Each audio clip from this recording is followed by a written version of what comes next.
The lives of Saints Etheldreda, Queen of Northumbria and Abbess of Ely, Sexburga, Queen of Kent and Abbess of Ely, Ermenhilda, Queen of Mercia and Abbess of Ely, and Huna, Hieromonk of Huneya.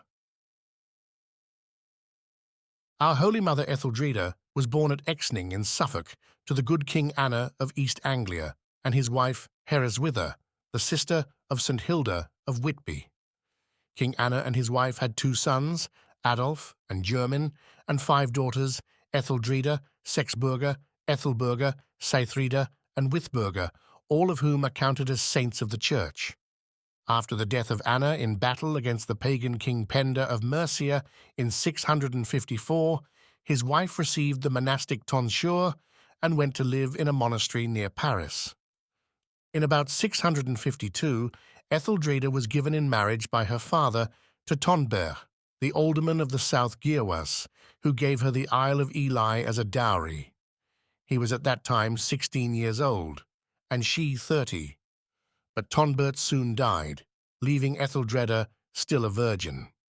The saint then entrusted her estate to her faithful steward Ovin and prepared to receive the monastic tonsure.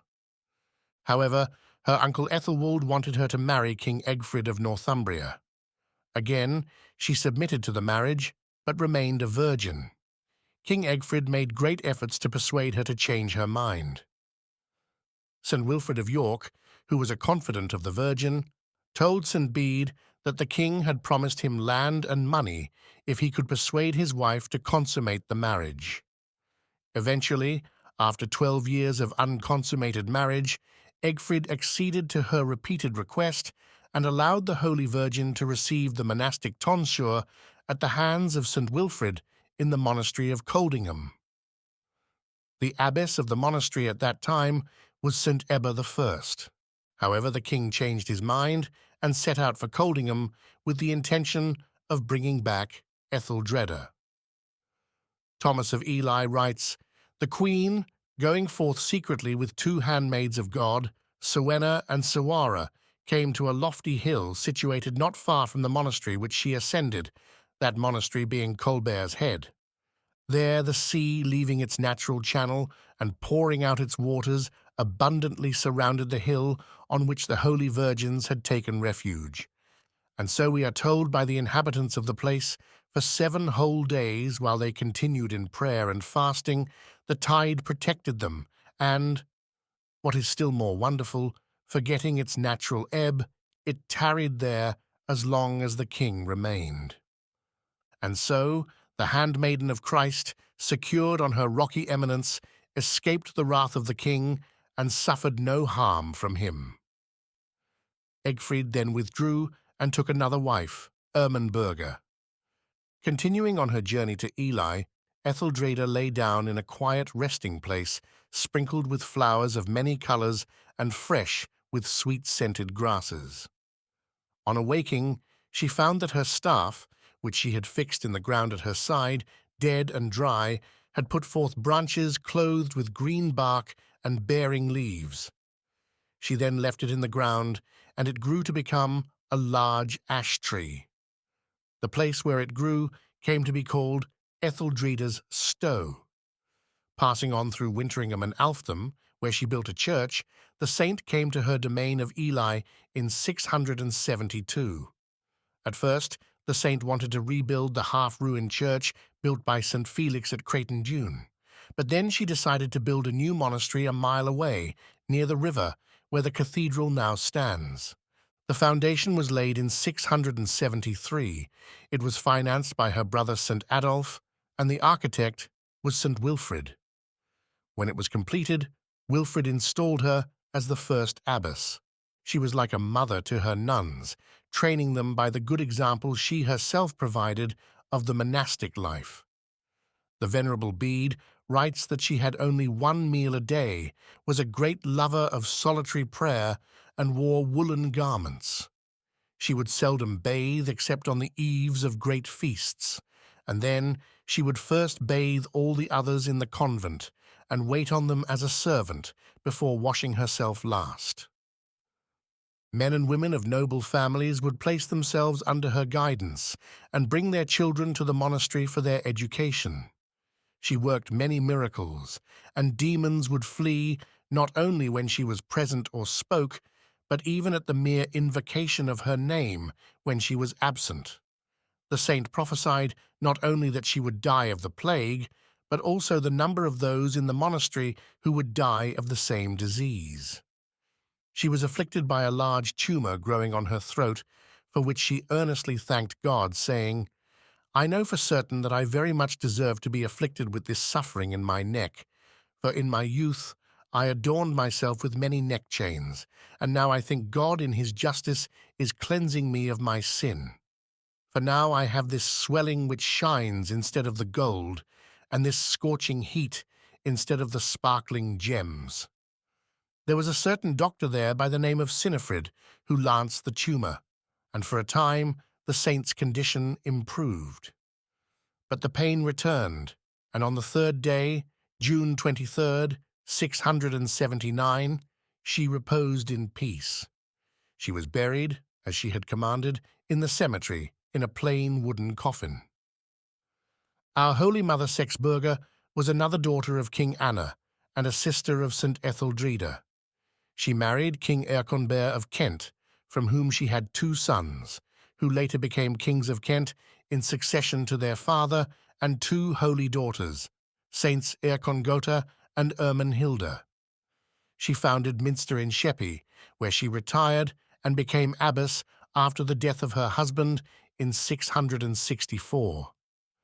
When the monastery had been built, an Old English manuscript notes, an angel of God came in a vision of the night and announced to her that in time a heathen people, the Danes, would conquer this nation of ours.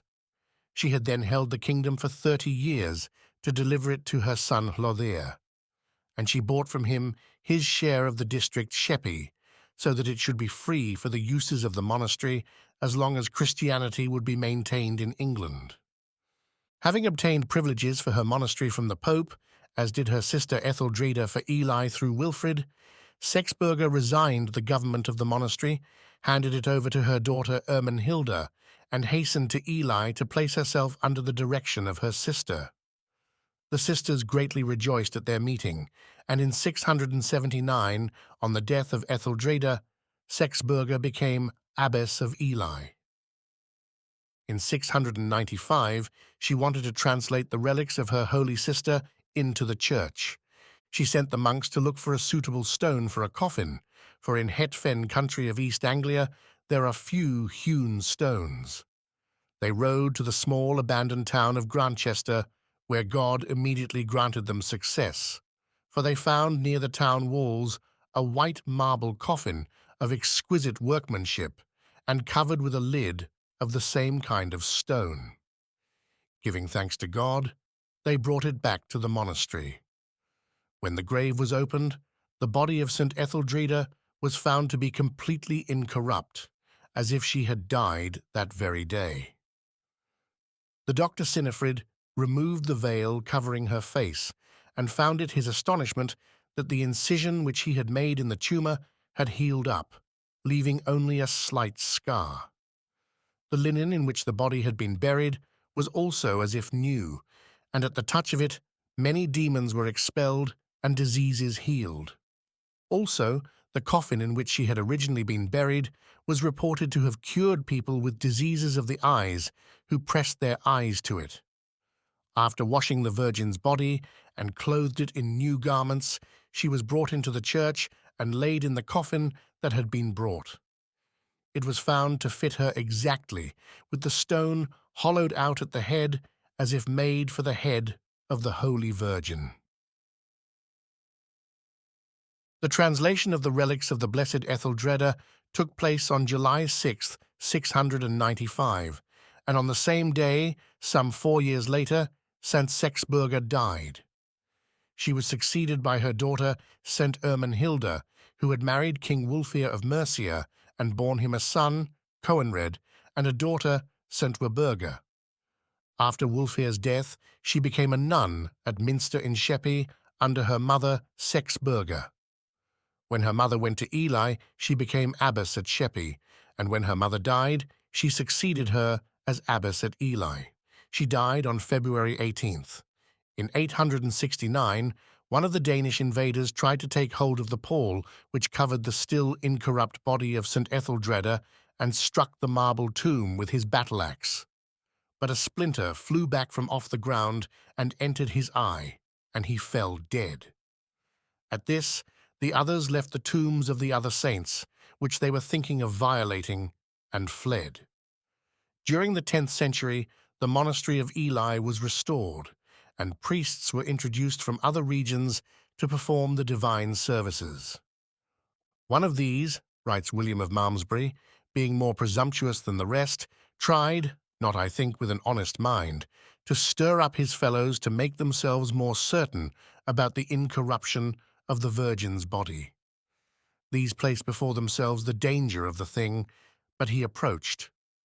First, he put a candle through the hole which the blow of the Dane had made and put it next to the Virgin, trying as far as he could to search out everything. Then he tried to draw to himself the clothes with which the holy body was wrapped. And he had already drawn a part through when the Virgin, angered that her naked body should be seen by a good-for-nothing, violently pulled back the clothing into the tomb so that he was thrust onto the earth on his back. Because of this, he was ever after weak and even suffered somewhat from amentia. The hole was filled with stone and cement by St. Ethelwold the bishop, who threw out the priests and introduced monks. In 1106, the bodies of Saints Etheldreda, Sexburga, Ermenhilda, and Withburga were translated again. Miracles continued to take place at the shrines of these saints. In the 12th century, there was a sick man who vowed that if he were restored to health, he would become a monk. On being restored to health, he was going to fulfill his vow, but was accused of seeking to escape retribution for certain robberies. On being imprisoned in London, he fervently prayed to Saints Benedict and Etheldreda. It is said that they appeared to him, and at St. Benedict's touch, his chains fell away. On hearing about the miracle, Queen Matilda ordered that the case be investigated. Eventually, the man was released and became a monk in Ely, where the broken chain hung as witness to the intercession of the saints. The incorrupt left hand of St. Etheldreda can still be seen in the Roman Catholic Church in Ely. Our Holy Father Huna was a hieromonk of great strictness of life and humility. He was the personal chaplain of the Blessed Etheldreda, by whom he was greatly honored and whom he was counted worthy to bury. After her death, he retreated to a solitary island in the fens called Huneya, now Honey Hill, in Chatteris, where he lived as a hermit until his blessed repose. Many miracles of healing were wrought at his tomb. In the 10th century, his tomb was opened and his relics were translated to the monastery of Thorney.